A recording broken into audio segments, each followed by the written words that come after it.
যদি আপনার লেবু গাছে এখনও ফুল না এসে থাকে, আম গাছে মুকুল না এসে থাকে, তবে আপনার জন্য এই ভিডিওটি। এখনও যদি আপনি সঠিক পরিচর্যা করেন, তবে আপনার গাছেও মুকুল আসবে, আপনার গাছেও লেবুর ফুল দেখা যাবে। তো চলুন ভিডিওটি শুরু করা যাক। নমস্কার দর্শক, কিছু কিছু লেবু গাছে ফুল চলে এসেছে, কিছু কিছু গাছে আবার গুটিও বেঁধে গিয়েছে। যেমন আমার এই বাতাবি গাছে দেখুন কি সুন্দর গুটি বেঁধে গিয়েছে, একটি দুটো নয়, বেশ কয়েক। কাটিমনের এই চারাতে দেখুন মুকুলের পয়েন্টগুলো ফাটতে শুরু করেছে। এই সপ্তাহের মধ্যেই কিন্তু মুকুলের দেখা পাওয়া যাবে। প্রথমে দেখা যাবে এরকম পাতা, আর তার কিছুদিন পরেই কিন্তু এরা মুকুলে রূপান্তরিত হবে। তাহলে দর্শক, যে গাছে মুকুল চলে এসেছে সেই গাছকে নিয়ে যতই আমরা উৎফুল্ল হই না কেন, কিছু কিছু গাছ রয়েছে যে সমস্ত গাছে এখনো মুকুল আসেনি, এবং কিছু কিছু লেবু গাছে এখনো ফুলের দেখা নেই। সেই ধরনের লেবু গাছে কি ফুল আসবে, সেই ধরনের আম গাছে কি মুকুল আসবে, আজকের ভিডিওতে থাকবে এই সমস্ত নিয়ে বিস্তারিত আলোচনা। মুকুল আসে না কেন? মুকুল প্রধানত দুই কারণে আসে না। একটি হচ্ছে প্রজাতি ভেদে, যদি সেই প্রজাতি এই জানুয়ারির মধ্যে মুকুল আসার ব্যাপার না থাকে তবে আসবে না, তবে ফেব্রুয়ারিতে আসবে। আর দ্বিতীয়টি হচ্ছে আমাদের যত্ন। সঠিক যত্ন না করলেও কিন্তু ছাদ বাগানের গাছে মুকুল আসে না। মুকুল আসার সময় পেরিয়ে গেলে তখন আবার নতুন করে পাতা নিয়ে আসে। দর্শক, প্রজাতির ভেদে যদি মুকুল না আসে সে নিয়ে আমাদের কিচ্ছু করার নেই, কিন্তু যত্ন এবং পরিচর্যার গুণে যদি মুকুল না আসে সেক্ষেত্রে আমাদের করণীয় আছে, ব্যবহার করতে হবে বিশেষ কিছু উপাদান। তো চলুন আজকে ভিডিওটি কন্টিনিউ করা যাক। দর্শক, আমাদের ছাদ বাগানে যে সমস্ত গাছগুলো রয়েছে বেশিরভাগই কিন্তু অ্যাডভান্স ভ্যারাইটির, বিশেষ করে ব্যানানা ম্যাঙ্গো বলুন, কাটিমন অল টাইম বলুন, থাই ভ্যারাইটির গাছগুলো বলুন, বা বিভিন্ন ধরনের নামি দামি গাছগুলো বলুন, এই সমস্ত গাছে কিন্তু মোটামুটি জানুয়ারির মধ্যে মুকুল চলে আসে। কিছু কিছু গাছে আবার ডিসেম্বরের লাস্ট উইকেও মুকুল দেখা গিয়েছে। তো এই যে প্রবণতাটি, আমাদের কোনো গাছে যদি মুকুল চলে আসে এবং সেম প্রজাতির কোনো গাছে যদি মুকুল না আসে, তবে রয়েছে আমাদের পরিচর্যা এবং যত্নের ভয়াবহ ঘাটতি। আমাদের হাতে সময় কম, তাই ঘাটতি সম্বন্ধে আলোচনা করার থেকে কি কি ব্যবহার করতে হবে সেটি দেখা মনে হয় সব থেকে বেশি জরুরি। যে গাছে এখনো মুকুল আসেনি সেই গাছে প্রথম যে জিনিসটি আমাদের ব্যবহার করতে হবে সেটি হচ্ছে 005234-এর মতো একটি খাদ্য। 2 নম্বর হচ্ছে বোরন 20% একটি অনুখাদ্য, এবং 3 নম্বরে হচ্ছে একটি মিশ্র অনুখাদ্য, বিশেষ করে মোবোমিন বা বায়োভিটা এক্স বা অ্যাগ্রোমিন গোল্ড, বা আপনাদের হাতে যদি তেমন কিছু থাকে সেগুলি, যার মধ্যে potassium, zinc, boron, calcium, magnesium, sulphur এই ধরনের উপাদান থাকবে। যদি আপনারা বায়োভিটা এক্স ব্যবহার করেন খুব ভালো হয়, মোমিন পাউডার ব্যবহার করলেও ভালো হয়।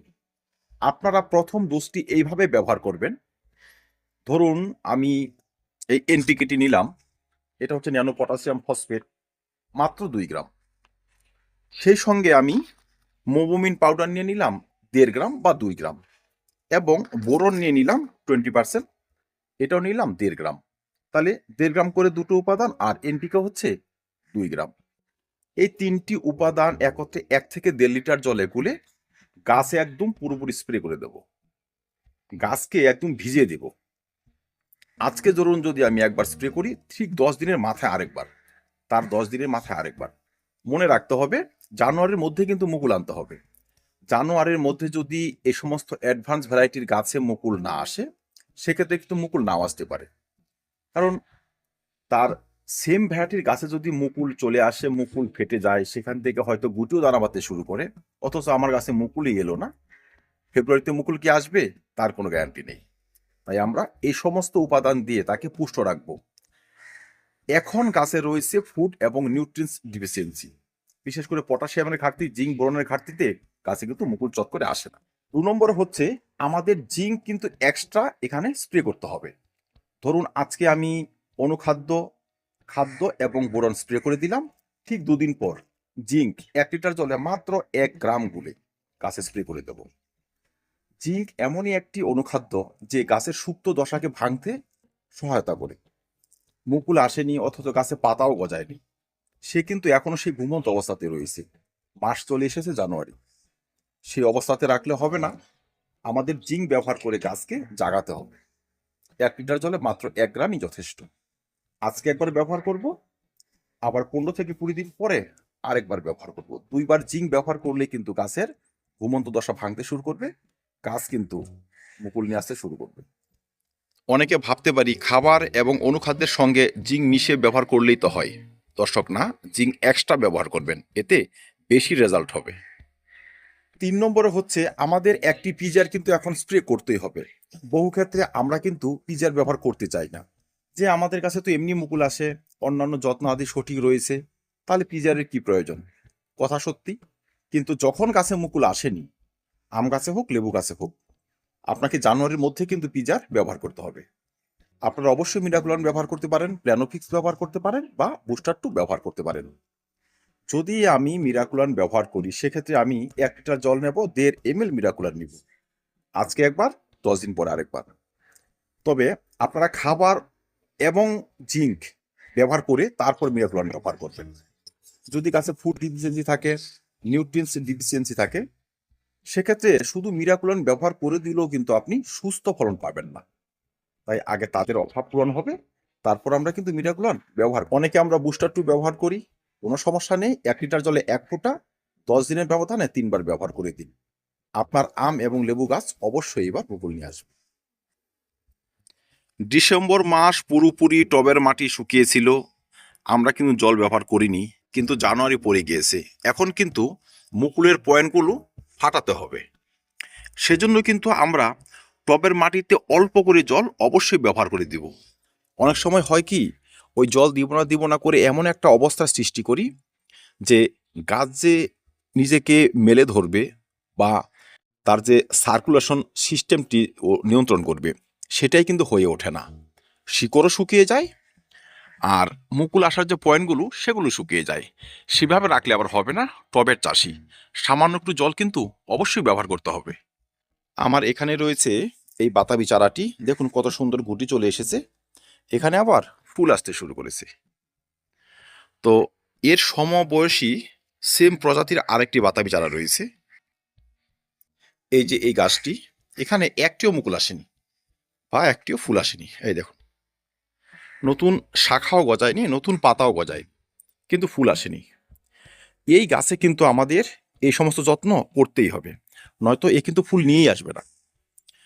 সেম প্রজাতির গাছে গুটি বেঁধে গিয়েছে, অথচ তারই একটি প্রজাতি যেই গাছে এখনো ফুলই আসেনি, সে কিন্তু হতে দেওয়া যায় না। তাই দেরি না করে আজকে থেকেই তার যত্ন শুরু করতে হবে। অনেক সময় লেবু গাছের কিন্তু একটি রোগ থাকে, সেই রোগটির নাম হচ্ছে ডাইবেক।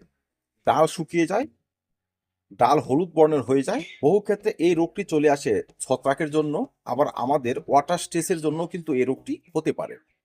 জল দিব না করে একদম স্টপ করে দিই আমরা, সেক্ষেত্রে এই সমস্যাটি হয়, শিকড় শুকিয়ে যায়। তাই লেবু গাছে যদি আমি এখন পিজার স্প্রে করি বা খাদ্য অনুখাদ্য স্প্রে করি, তখন কিন্তু সেটা অতটা কাজে লাগে না, কারণ তার শিকড় সংক্রমণ রয়েছে, শিকড়ের সমস্যা রয়েছে। শিকড়কে আগে সুস্থ করতে হবে, শিকড়কে জাগাতে হবে। শিকড় যদি জাগে, গাছ তবে জাগবে। শিকড়কে জাগানোর জন্য কিন্তু আমরা অভিনব একটি পদ্ধতি অবলম্বন করতে পারি, সেটি হচ্ছে পটাশিয়াম হিউমেটের ব্যবহার।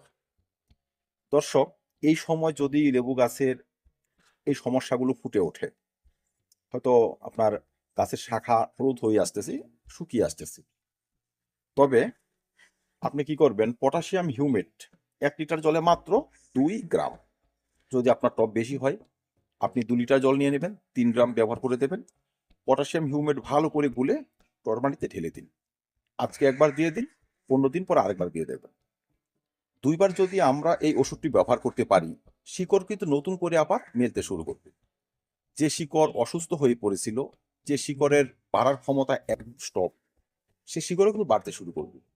পটাশিয়াম হিউমেটের কাজই হলো পটাশিয়ামের সোর্স গাছকে দিয়ে দেওয়া, টবের ব্যবহৃত খাদ্য গাছের উপযোগী করে তোলা এবং শিকড়কে বাড়িয়ে নেওয়া।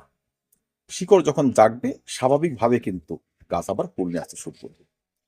তাই লেবু গাছ বা আম গাছ যদি এখনো মুকুল না নিয়ে এসে থাকে, সেক্ষেত্রে আপনারা এই পটাশিয়াম হিউমেট টরমাটিতে একবার দিয়ে দিন। দেখবেন ম্যাজিকের মতো মুকুল আসতে শুরু করেছে বা ফুল আসতে শুরু করেছে। যেহেতু আমরা পটাশিয়াম হিউমেট টবের মাটিতে ব্যবহার করব, তাই যেদিন গাছে স্প্রে করব, যেদিন গাছে খাবার স্প্রে করব বা পিজার স্প্রে করব, সেই দিনও কিন্তু টবের মাটিতে ব্যবহার করতে পারবো। পটাশিয়াম হিউমেটটি যে শুধু শিকড়কে সুস্থ রাখবে তা নয়, গাছের পাতা পোড়ার সমস্যাও কমিয়ে নিয়ে আসবে। মাটিকে রাখবে সুস্থ, মাটিকে রাখবে সতেজ। সর্বশেষে বলবো, এই সময় কিন্তু আপনারা একটি কীটনাশক এবং একটি ছত্রাকনাশকও আম এবং লেবু গাছে স্প্রে করে দেবেন। অনেক সময় আমাদের আম গাছ এবং লেবু গাছ ছত্রাক এবং কীটে আবৃত থাকে, সে সমস্ত সমস্যার জন্যও কিন্তু মুকুল আসতে পারে না। তাই যদি আমরা কীটনাশক ছত্রাকনাশক এখানে স্প্রে করে দেই, সেক্ষেত্রে কিন্তু গাছ দ্রুত মুকুল নিয়ে আসতে পারবে। বা যখন মুকুলের পরিস্থিতি এমন হয়ে যাবে, তখন যেন মাইটস এবং চোষক পোকা এদের নষ্ট না করে, সে সমস্ত থেকে প্রোটেকশন দেবে আমাদের এই কীটনাশক এবং ছত্রাকনাশকটি। এখন থেকে সব ধরনের লেবু গাছ এবং আম গাছ থাকবে ডাইরেক্ট সানলাইটে। দেরি নয়, এই পরিচর্যা আমরা আমাদের বাগানের অ্যাডভান্স ভ্যারাইটির গাছে যেমন ব্যবহার করব, সেই সঙ্গে মাঠে যে বাগান রয়েছে সেই বাগানও কিন্তু ব্যবহার করতে পারবো। তো ধন্যবাদ দর্শক, দেখা হবে অন্য কোনো ভিডিওতে অন্য কোনো টপিক নিয়ে। ভিডিওটি ভালো লাগে লাইক এবং শেয়ার করবেন, চ্যানেলটি সাবস্ক্রাইব করে পাশে থাকবেন। ভিডিওটি দেখার জন্য অসংখ্য ধন্যবাদ।